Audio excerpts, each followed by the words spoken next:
dia. São quase 3:30 da manhã, eu deveria estar dormindo, mas como eu não estou conseguindo, achei que era um momento oportuno de gravar essa talk aí sobre rootkits e DCOM. Até mesmo porque eu já tinha prometido ao Mercedes há um tempão já, então acho que é um momento legal para isso. A ideia é falar de rootkits, né, de DCOM, como o DCOM pode ser utilizado para esconder processos maliciosos no Windows, né, sequestrar tokens de segurança, desabilitar sistema de proteção de endpoint. Então, assim, já adiantando, a ideia dessa talk é a gente desenvolver um rootkit bem simples, né, que esconda aí um processo à nossa escolha no Windows, tá? A gente vai falar um pouco de sequestro de token e tal, mas assim, não é o foco, até por questão de tempo e manter a talk o mais simples possível, beleza? Só duas observações. A primeira é que eu esqueci o slide de apresentação, então meu nome é Thiago Peixoto. Eu sou analista de segurança, sou amigo do Mercedes e gosto muito dessa parte de Windows Internos e tal. Rootkits e DCOM, acho que foi o primeiro tópico que eu foquei assim na hora de fuçar com o kernel do Windows, então achei que valia a pena compartilhar com vocês. O segundo ponto é que normalmente eu faço lives, né? Porque eu gosto eu sei que é um assunto que é um pouco complexo, então eu gosto de ter a interação, o pessoal falar o que não entendeu e tal. Mas como está sendo gravado, eu me comprometo aí com o Mercedes para voltar, caso surjam dúvidas ou até responder nos comentários. Vocês podem me procurar também, faço questão de responder na medida do possível, beleza? Então vamos falar um pouco o que é rootkit, né? Falar um pouco de arquitetura do Windows, o que é DCOM e como a gente pode utilizar isso para esconder um processo de execução do sistema. Rootkits eles são usados por desenvolvedor de malware para ocultar as atividades desse malware, tá? De modo a evitar a detecção por programas antivírus, analistas de segurança, administradores de rede e etc, né? Então, para conseguir isso, eles modificam as estruturas do sistema operacional, tá? E aí, com o objetivo de esconder os arquivos que são criados por esse malware, conexões de rede feitas por ele, outros processos que são iniciados por ele ou manipulados por ele, e recursos recursos de user space, né, do espaço do usuário. Eles são instalados após você obter aí, acesso ao sistema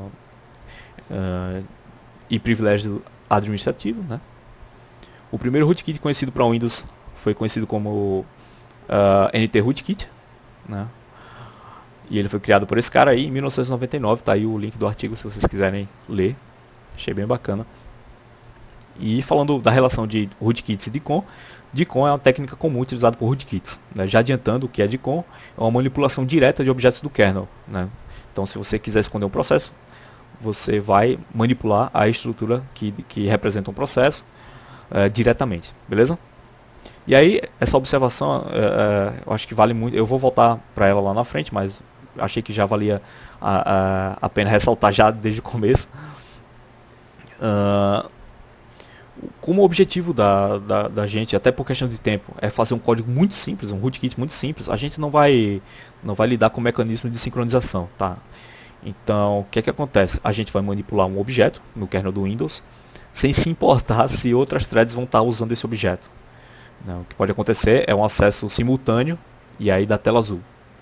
Beleza? Eu sei que é perigoso, pode dar tela azul, mas por questão de simplicidade a gente vai optar por essa abordagem.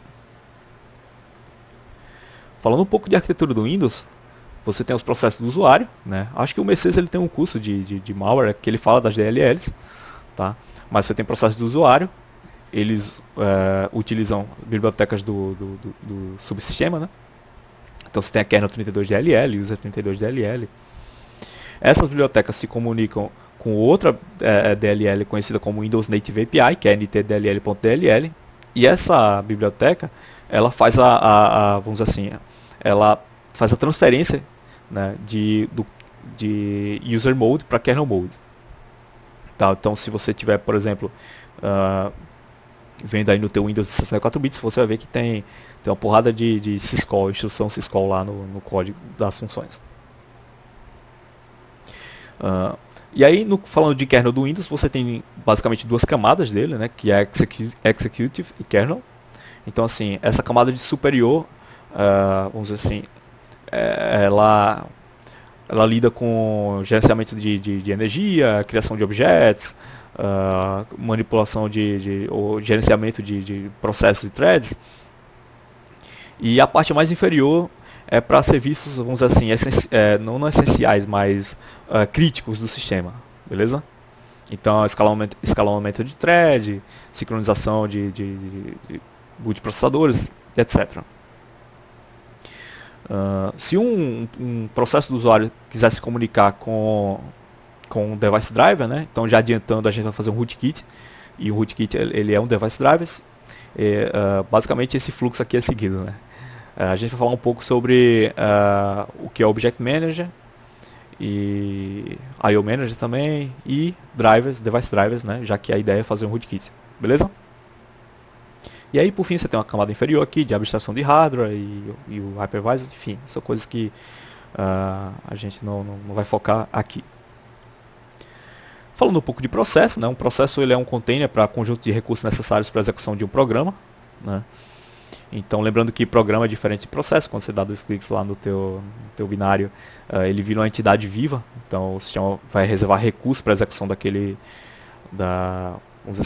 programa, entre aspas. Acho que é até um pouco confuso você falar.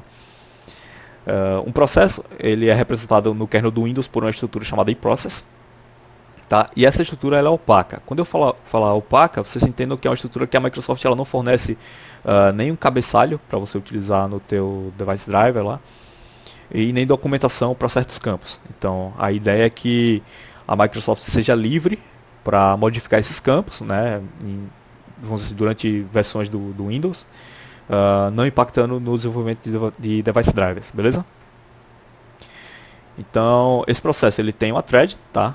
Um ou mais threads, que são fluxos de execução através do código contido nesse processo. Essa thread ela é representada por uma estrutura opaca chamada eThread, beleza? E aí você tem a imagem executável, né, que são códigos e dados iniciais utilizados pelas threads de um processo. Você tem o PID, né? Você tem o token de acesso, que são informações sobre a identidade e os privilégios da conta do usuário que está associado a esse processo ou a thread. Você tem um descritor de endereço virtual. Então, isso aí é implementado com uma árvore binária, que descreve cada intervalo de endereço atualmente em uso pelo processo, né? A gente não vai falar sobre isso. E por fim você tem a handle table. Tá? Cada entrada nessa tabela, né, de handle, ela contém um ponteiro para o objeto na camada executive, tá? Que é aquela camada superior do kernel do Windows. Junto com cada ponteiro você tem um access mask, tá? Que determina quais as operações podem ser realizadas nesse objeto. Então, se vocês já fuçaram com a API do Windows, vocês vão reconhecer que você tem uma porrada de uso para esse handle, né? Então, se você quiser criar um arquivo, você tem um handle, o processo é um handle. O código do kernel ele manipula esses objetos utilizando os ponteiros diretamente, tá? Mas as aplicações de usuário manipulam através dos handles, né? São índices nessa tabela de process handle, nessa process handle table, beleza? O termo objeto ele é usado como abstração de um recurso do sistema, tá? Não significa que o sistema operacional foi projetado seguindo o conceito de orientação a objetos, tá? Por baixo dos panos são structs em C. A Object Manager é responsável por todos os objetos do kernel, tá? Então, process, threads, driver, device objects, objetos de sincronização. Quem gerencia tudo isso aqui é essa Object Manager. E aí, indo mais a fundo em como o processo é representado no kernel do Windows, tá? Um Process Object é criado utilizando essa família de funções createProcess, tá? Da API Win32. O campo PCB é uma estrutura do tipo kProcess, tá? Essa estrutura armazena informações de scheduling do processo. Você tem aí o PID, né, que é o Unique Process ID, é um campo nessa estrutura que contém o valor de 64 bits, que referencia o PID do processo. Você tem esse campo de link de processos ativos, que para a gente esconder um processo, a gente vai ver lá na frente que esse campo aí é crucial para o nosso rootkit poder esconder o processo. Ele mantém uma lista de processos, vamos dizer assim, ele mantém encadeado uma lista de processos em execução do sistema, tá? Então, já adiantando aqui essa imagem aqui embaixo, se você fizer debugging do kernel, você vai ver que existe uma variável global, que é a cabeça dessa lista, um ponteiro que aponta para o próximo processo e um ponteiro no próximo processo que aponta para o anterior, tá? Então a gente já pode reconhecer, se vocês pagaram aí estrutura de dados na universidade, vocês podem reconhecer que isso aqui é uma lista duplamente encadeada circular. Então cada processo mantém um campo, né, que esse campo ele contém o ponteiro para o próximo processo da lista e um ponteiro para o processo anterior da lista, beleza? Você tem um campo token, que armazena aí o endereço da security token do processo, né? Então assim, se vocês tiverem curiosidade para fuçar exploits para o kernel do Windows, se vocês analisarem os payloads, vocês vão ver que basicamente eles saem percorrendo essa lista, procurando um processo de maior privilégio, tipo system, e aí eles copiam o campo token da estrutura do system para a estrutura do exploit, tá? Então ele substitui aí, faz um sequestro de token. E aí quando ele faz isso, que ele spawna um novo terminal ali, você vai ter uma permissão de administrador. É assim que acontece. Então você pode fazer um rootkit também para ter um processo na hora de ele criar um processo lá, que é um processo do malware, né, vamos dizer assim. Você pode sequestrar o token de outro processo e elevar os privilégios desse processo do malware. Depois você pode, sei lá, de repente restaurar para que ele não seja detectado. Esse campo ImageFileName, ele é um vetor de 16 caracteres ASCII, tá? Que ele armazena o nome do arquivo executável que instanciou o processo. Então, se a gente estiver analisando, por exemplo, o iProcess do Notepad, você vai ver que lá tem notepad.exe nesse ImageFileName. E tem o thread list head, que mantém a lista de todas as threads que pertencem a esse processo. Beleza? Vocês podem ver aqui, uma coisa que eu vou adiantar lá na frente, que cada campo da estrutura pode ser acessado por um offset. Beleza? A gente vai falar o que são offsets lá na frente, mas só quero deixar aqui registrado. Para tentar estabelecer aí, vamos dizer assim, uma estratégia para esconder um determinado processo, foi o que eu fiz. Eu coloquei um breakpoint nessa variável global, que é a cabeça da lista, e verifiquei quem estava acessando ela, tá?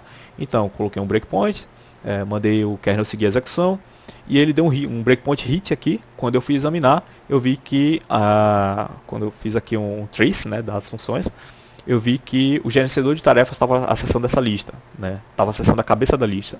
Então, foi daí que eu concluí que, se por acaso eu manipular essa lista, né, eu sei que o gerenciador de tarefas ele tem vamos dizer assim, um intervalo de, sei lá, 5 segundos, não sei qual é o intervalo que ele, ou talvez menos, né? 5 segundos é muito. Mas ele tem um intervalo que ele percorre toda essa lista e atualiza com informações ali para o usuário. Se eu manipular essa lista, se eu manipular um nó dessa lista, significa que eu posso, de repente, esconder o processo, né? Já que deu um breakpoint hit, significa que ele está acessando essa cabeça da lista, está acessando todos os nós. Então eu tenho garantia aí que se eu manipular daí, se eu remover ele daí, né, se eu manipular esse nó, essa estrutura e process, ela vai sumir daqui. Beleza? E aí, de fato, o que é DCOM? É uma técnica de fazer patch no SO. Tá? Então a gente vai modificar diretamente a estrutura do kernel. Ou no kernel, né? Então as dificuldades do uso dessa técnica, elas consistem em, primeiro, é uma coisa bem complicada, porque como o Windows é um sistema operacional proprietário, você precisa de horas de debugging, leitura de código assembly, vai dar tela azul de certeza. Então você precisa de tudo isso para entender como funcionam essas estruturas internas e como você pode manipular elas. Você precisa também de um mecanismo de sincronização, que foi aquele aviso que eu coloquei lá no comecinho. Pelo fato do sistema operacional ser uma entidade muito complexa, você pode ter vários acessos de várias threads do kernel em uma determinada estrutura. Então, se eu mexer nessa estrutura, eu tenho que garantir que nenhum outra thread do kernel está acessando aquilo no momento que eu manipular. Caso contrário, vai dar tela azul. E aí são erros assim, bem difíceis de você entender, né, o que é que está rolando por ali. E por fim, esse último item é um que eu vou gastar um pouco mais de tempo explicando, que é a manipulação de estruturas opacas. Uma estrutura em C, ela existe na memória como uma sequência contígua de bytes, tá? Cada campo dessa estrutura possui um offset, tá, um deslocamento, do seu endereço base, o endereço base da estrutura. Normalmente isso é calculado pelo compilador, né, automaticamente quando você tem a definição da estrutura no teu cabeçalho, no teu arquivo .h. Então aqui eu crio uma estrutura que tem campos de diferentes tamanhos, né? Ou quase, né? Tem 2 ints aqui. Mas se eu quiser acessar o primeiro campo, vai ser estrutura mais 0, beleza? Que é basicamente o endereço da estrutura. Se eu quiser acessar o segundo campo, o endereço da estrutura mais o tamanho desse char, eu pego o segundo campo. Então, a estrutura mais 1. Da mesma forma, se eu quiser acessar isso aqui, como o tamanho do short é 2 bytes, então eu tenho a estrutura mais 3, né? Mais 1, mais 2. Então eu pego o próximo aqui, que é a estrutura mais 3, e um int tem 4 bytes, para eu pegar o próximo, a estrutura mais 7. Aqui eu atribuí valores a esses campos, tá, da estrutura. E se a gente analisar aqui, né, no código gerado pelo compilador, a gente vai ver que o valor 10 está sendo colocado no endereço da estrutura, o valor 20 está sendo colocado na estrutura mais 1, o valor 30 na estrutura mais 3 e o valor 40 na estrutura mais 7, né, da forma como que eu documentei aqui. Beleza? Então, quando você tem o ponto H, o compilador ele calcula os offsets automaticamente para você. Beleza? Como a gente está lidando com estruturas opacas, ou seja, estruturas que a Microsoft não fornece ponto H, no máximo ela fornece símbolos para desenvolvedores de drivers, então símbolos que você pode acessar publicamente. O que é que acontece? Como a gente não tem ponto H, a gente só tem esses símbolos, a gente não pode contar com o fato do compilador gerar para a gente os offsets para acessar os campos dessas estruturas. Então a gente tem duas abordagens. A primeira é pegar os símbolos que a Microsoft disponibiliza publicamente, criar vários .h em cima daquilo. Só que aí tem um problema, porque cada estrutura tem outra estrutura, que tem outra estrutura, que tem outra estrutura. Então você tem várias estruturas alinhadas e essas estruturas são opacas porque a Microsoft é livre para modificar os campos em cada versão do Windows, adicionar, remover ou realocar. Então o que é que acontece? Se você optar por essa abordagem, além de você ter várias estruturas alinhadas, essas estruturas elas vão mudar para cada versão do Windows. Então você vai ter que ter vários arquivos de cabeçalho para cada versão do Windows. Então isso aí se torna um problema muito grande. A outra abordagem é você utilizar, você fazer o trabalho do compilador, que é utilizar a aritmética de ponteiros para acessar os campos da estrutura. Então, se a gente sabe aqui que se essa estrutura é opaca, e a gente viu lá no símbolo da Microsoft que esse terceiro campo é um int, então a gente sabe que o endereço da estrutura mais 3 acessa o terceiro campo da estrutura. Beleza? Então a gente vai ter que fazer toda essa aritmética na mão. Então aqui desse lado esquerdo você tem a abordagem de a estrutura iProcess contém todos esses campos aqui, né, que a gente pegou dos símbolos públicos da Microsoft. Lembrando que aqui você tem uma estrutura kprocess, então você tem que pegar todos os campos da kprocess, e a kprocess tem as estruturas dentro da kprocess tem outras estruturas e por aí vai. Então essa abordagem aqui é inviável, né, acredito eu. A gente vai optar por essa daqui. Essa IOGetCurrentProcess, ela vai pegar a iProcess do processo atual, e aí a gente faz a aritmética na mão, né? Então, se a gente sabe aqui que para essa versão do Windows o offset da iProcess que representa o campo ImageFileName é 0x5A8, a gente vai somar com o endereço da estrutura e vai pegar o campo aí que representa o nome do arquivo, né? No caso, se for o Notepad, vai ser o Notepad.exe. Beleza? Então a gente vai optar por fazer essa aritmética na mão.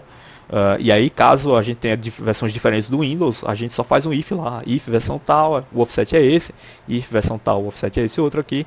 Então isso aí vai poupar a gente de criar vários arquivos cabeçalho para cada versão do Windows. E aí vamos falar da estratégia. A estratégia, né, como eu falei, o rootkit é um driver, tá? Então é um device driver. Então a nossa estratégia é criar um device driver que percorra a lista de processo e altere os ponteiros flink e blink, tá? Então a ideia é pegar o próximo processo, né, dele, o anterior do próximo processo e colocar para apontar para o anterior do processo que a gente quer esconder, e fazer da mesma forma o anterior apontar para o próximo, tá? E aí a gente pega esses dois ponteiros e aponta para o mesmo nó. Eu vou falar o porquê da gente fazer isso lá na frente. Beleza? Então essa é a ideia, tá? Fazer exatamente o que está nesse desenho. Como a gente não vai implementar nenhum mecanismo de escolha sobre o processo a ser escondido por uma aplicação do usuário, então a gente não vai ter um malware que vai controlar que processo vai ser escondido. A gente vai lá, até mesmo por questão de simplicidade, porque a gente ia precisar de IOCTLs e tal. Então, por questão de simplicidade, a gente vai colocar o nome do processo na mão mesmo, lá no nosso código. E ele sabe que vai esconder o Notepad, beleza? Caso a gente queira esconder outro processo, a gente vai ter que recompilar esse código. De modo a deixar o código mais simples, eu escolhi os offsets para essa versão do Windows 10 Pro, tá? Então, assim, eu não fiz um if para cada versão do Windows, se é o Windows 7, se é o Windows 8.1, se é uma subversão do Windows 10 e tal. Então, eu escolhi essa versão mesmo, de modo a deixar o código mais simples possível. E aí alguém pode estar se perguntando, porra, mas peraí, se eu remover o processo da lista, ele não vai parar? Tipo, ele não vai congelar? Ele vai deixar de ser executado pelo processador? E a resposta é não, tá? Cada processador lógico ele contém uma estrutura chamada KPRCB, tá? E ela possui o endereço da kthread, tá? Que representa a thread atual em execução do processador, tá? Então, o campo APC State, que a gente falou lá quando a gente está falando da estrutura de thread, contém o ponteiro para o processo associado a essa thread, tá? Então, o algoritmo de escalamento do Windows ele opera na granularidade de threads e não de processo. Significa que, mesmo que os processos Flink e Blink da estrutura iProcess sejam alterados, as threads vão continuar sendo agendadas para serem executadas no processador, beleza? Já que ele atua no nível de granularidade nossa, de threads, beleza? E aí falando do código do rootkit, né, finalmente. A gente pode pensar que um driver ele é como uma DLL que é carregada no kernel, ela possui um entry point, tá, que é definido, e possui rotinas para atender requisições do usuário e outros drivers. Tá? Todos os drivers ele possuem um entry point, então você pode lembrar de quando a gente está programando em C, você tem a main, um device driver, ele tem a driver entry. Tá?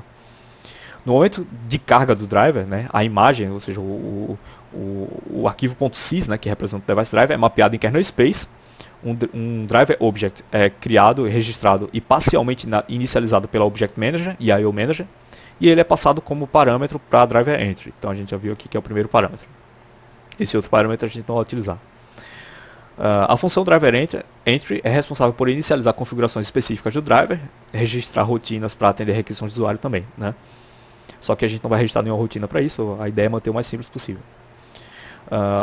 Um campo do driver object que a gente vai utilizar é o ponteiro driver unload, tá? Que ele armazena o endereço da função que vai ser chamada quando o driver for descarregado do kernel. Beleza? Então a gente criou aqui uma função driver unload que só vai exibir uma mensagem aqui, que aí é esse outro tópico aqui, kdprint. É utilizado para exibir texto no estilo printf, que podem ser vistos utilizando o kernel debug ou outras ferramentas. Esqueci agora como é, tem uma ferramenta no sysinternals lá que verifica que mostra os logs também. Certo, então aqui ele só vai exibir uma mensagem dizendo que saiu, tá? A gente vai inicializar esse ponteiro para essa função, né? Vai exibir uma mensagem dizendo que o driver entry foi chamado, e aí vai chamar essa função hide process aqui, tá? Que só adiantando aqui, eu nem deveria ter colocado isso aqui, mas o 11 é o tamanho dessa string. Então a gente vai analisar aqui o hide process, beleza? Que é a função que vai esconder o processo. E aí por fim a gente retorna que deu tudo ok. Esse código aqui é um pouco complicado de entender, então vou explicar por desenhos e qualquer coisa eu volto para explicar caso não esteja claro para vocês. Mas eu prefiro por desenho porque eu acho que a abordagem acho que fica mais simples de entender. Tá? Essa função searchProcess obtém o processo atualmente em execução via IOGetCurrentProcess, tá? E percorre a lista de processos pelo campo de link de processos ativos da iProcess até encontrar o processo de nome notepad.exe, tá? Que foi o que eu defini. Então esse do while aqui, ele faz o seguinte, ele inicializa primeiro, antes ele inicializa dois ponteiros apontando para o iProcess atualmente em execução, tá? E aí o que é que ele faz? Ele sai mudando o iterador, vai percorrendo a lista até encontrar um iProcess cujo o image file name contenha notepad.exe. Como é que eu percorro essa lista? Pô, primeiro eu verifico se esse iterador mais, ou seja, iterador é o endereço do iProcess. Se o iterador mais 0x5a8, image file name, é igual a notepad.exe. Ah, não é. Então o que é que eu faço? iProcess mais 0x448, então eu pego o flink aqui e faço ele caminhar para o próximo nó da lista, tá? Então eu venho aqui, atribuo flink e depois pego, como ele vai estar aqui, eu pego, eu subtraio menos 448 em hexa para poder voltar para iProcess. E aí o ciclo vai e recomeça, né? Primeiro, o iterador, iProcess, eu somo 5A8, verifico se é notepad.exe. Ah, não é, então vou o flink, atribuo para o próximo da lista, né? Então eu pulo para o próximo nó, subtraio e venho para cá, para o endereço do iProcess. E aí eu somo mais 5A8. Ah, é o notepad.exe? Não é. Então eu venho para flink, venho para o próximo nó da lista e volto para cá. iProcess mais 5A8 é notepad.exe? Não. Então ele vai percorrendo essa lista até encontrar. Caso ele encontre, ele me retorna o endereço do nó iProcess. Beleza? E aí vem essa função que é mais simples, né? A gente vê aqui que quando ele encontra essa função searchProcess que está sendo chamada dentro do hideProcess, tá? Então, o que é que eu faço? Primeiro eu procuro, né? Vejo se ele retorna o iProcess da primeira ocorrência do notepad.exe, vale deixar claro que é a primeira ocorrência. Caso não encontre, ele exibe uma mensagem dizendo que não encontrou, e caso ele encontre, ele vai fazer essa manipulação de ponteiros. O que é que ele faz? Pega primeiro o flink do anterior e aponta para o próximo, depois ele pega o blink do próximo e aponta para o anterior do nó que a gente quer, e por fim a gente ajusta esses dois ponteiros para apontar para o próprio nó. Por que isso? Porque quando a gente estiver manipulando essa lista, pode acontecer desse processo que está aqui na frente morrer, então o Windows vai lá e desaloca o processo. Quando ele faz isso, se a gente não ajustar esses ponteiros, esse ponteiro vai estar apontando para um nó que não existe mais. E aí quando o Windows for manipular esses nós para ajustar a lista, né, ele vai dar a tela azul, porque é um acesso à memória que está inválido, porque esse nó aqui da frente já morreu, beleza? Então o que a gente faz? A gente primeiro faz com que o nó aponte para endereços válidos, tá? Para que quando o Windows, quando a gente mata esse processo aqui, vamos dizer, a gente já encerrou, já fez o que tinha de fazer. Quando a gente fecha o Notepad, que é o Notepad.exe, é o processo que a gente escolheu, quando a gente fecha o Notepad, o Windows ainda trata esses ponteiros como endereços válidos, beleza? Então ele vai fazer ajustes ali na lista, mas esses ponteiros vão estar apontando para endereços válidos, e não para endereços de nós que possivelmente já não existem mais na lista, beleza? Tranquilo? E aí, mostrando a demo, eu acho que espero que não dê ruim, mas aqui eu tenho um Notepad, está em execução. Se eu startar aqui o meu driver, né, se você pegar aquele código todinho e gerar um driver para ele, e você iniciar o driver, de olho aqui nesse bloco de notas, se eu iniciar, o bloco de notas sumiu daqui, beleza? E o processo ainda continua respondendo. E aí, de fato, o processo sumiu, ó. Então, para encerrar, né, para concluir, apesar da complexidade de implementação, você manipular objetos diretamente no kernel é uma coisa bem difícil de ser detectada, né? Já que o kernel não está contando com acessos diretos a esses objetos, né? Então é difícil de ser detectada e extremamente poderosa. Ela não é utilizada só para esconder processos, né? Você pode esconder portas de rede, drivers, levar o privilégio de um malware, de um processo que você escolha, ou threads. Realizar bypass em sistemas DR. Então assim, esse tópico aqui eu espero voltar para falar, né? Eu coloquei no título da apresentação, mas lamentavelmente acho que por questão de tempo não dá nem para falar um pouco, mas espero voltar aqui para falar um pouco mais sobre isso. E por fim, né, algumas estruturas do kernel são protegidas pelo PetGuard. Então, o que é o PetGuard, cara? O PetGuard vamos dizer assim, uma solução no kernel do Windows que ele roda em intervalos esporádicos. E ele verifica, faz um checksum do estado da estrutura, de uma determinada estrutura na memória, tá? Então se você alterar essa estrutura, esporadicamente ele vai rodar, vai verificar que aquele checksum não bate e aí vai dar tela azul, tá? Então algumas estruturas, por que isso existe, né? Porque antigamente, acho que isso começou no Windows XP, se eu não me engano, porque antigamente fabricantes de antivírus e até rootkits também faziam o hooking da syscall table, tá? Então, para você ter um maior controle sobre o que estava acontecendo no sistema, você fazia hooking da syscall table, então você tinha informações sobre o que estava rolando ali no kernel de maneira mais precisa. O problema é que assim, virou a casa da mãe Joana, porque cada um fazia de um jeito e eventualmente você tinha problema com tela azul e tal. Então a Microsoft chegou e falou, vamos acabar com isso. ninguém manipula mais a Syscall Table, por exemplo, a gente vai proteger ela com PatchGuard. E para fabricantes de antivírus, né, se vocês quiserem ter informações sobre processos criados, threads criados, tal, a gente vai fornecer uns callbacks para que você tenha acesso a essas informações, tá? Mas a gente vai proteger certas estruturas para evitar que o sistema, né, se dê tela azul ali. Então, eles utilizaram o PatchGuard. Então, caso você queira utilizar DCOM, né, com essas estruturas que são protegidas pelo PatchGuard, sabe que você vai enfrentar aí telas azuis da morte, né? Beleza? Então, é uma técnica poderosa, difícil de ser detectada, mas não pode ser aplicada a toda a estrutura do kernel do Linux. Eita, do Linux, kernel do Windows.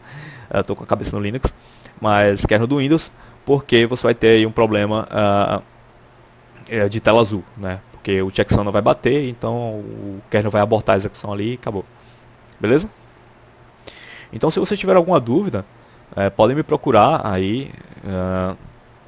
Eu posso tentar responder. Qualquer coisa a gente procura a solução junto, não tem problema nenhum. Mas espero que vocês tenham entendido. Qualquer coisa, tamo aí. Beleza? Grande abraço aí pra vocês.